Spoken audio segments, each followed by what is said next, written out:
storm show. Ay, it's a storm show.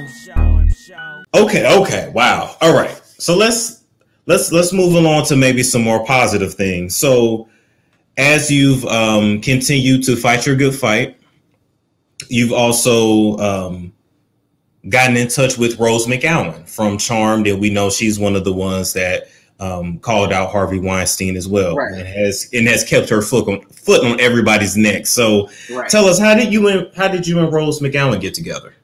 So after our first interview, I posted it on my Instagram and I tagged Rose, and she ended up seeing that she was tagged, so she instantly followed the both of us. And I DM'd her, and I assumed she watched the interview, but Rose said that she doesn't like watching people discuss their sexual abuse because she's still dealing with her own trauma. Which is understandable. Yeah.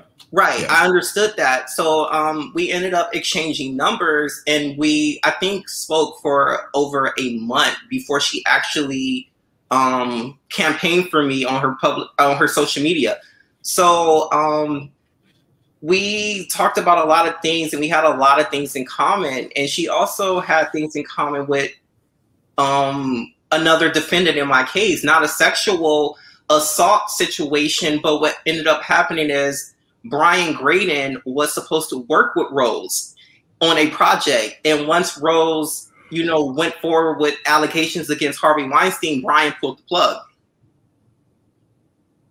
So, like I said, which is what they do, which is how they keep these actors and actresses in bondage. Saying, okay, you can come out with your allegations, but I'm going to make sure you never work again. Yeah, that TV show you had, yeah, that's done. That script you gave us, it's in the trash. But we're going to steal your idea and repackage it, Viacom. But that's what they do. Or we're going to bully you, take everything from you, like Nick Cannon, and then make you come back as an employee to your own show that you created.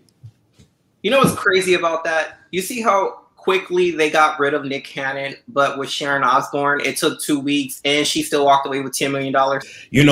Sharon Osbourne stuck up for Piers Morgan.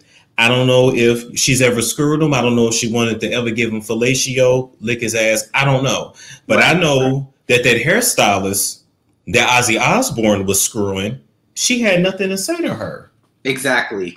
And I'm like, Sharon, this is Ozzy. This is the man that tried to kill you several times. Right. That you stuck by.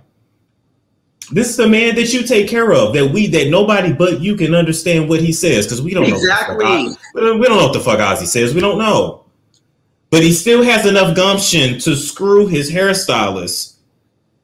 But you're protecting Piers Morgan. It didn't make sense. It didn't make sense to me. Me and Rose, we bonded over even the things we're currently discussing.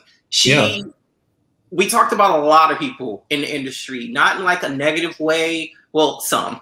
But we had a truthful conversation about, who's basically complicit, who has been quiet during all of this and possibly have gone through all the same things, and how once you speak up against these people, you're labeled crazy, a liar, or like even with Rose, the whole cocaine situation and trying to put her in jail.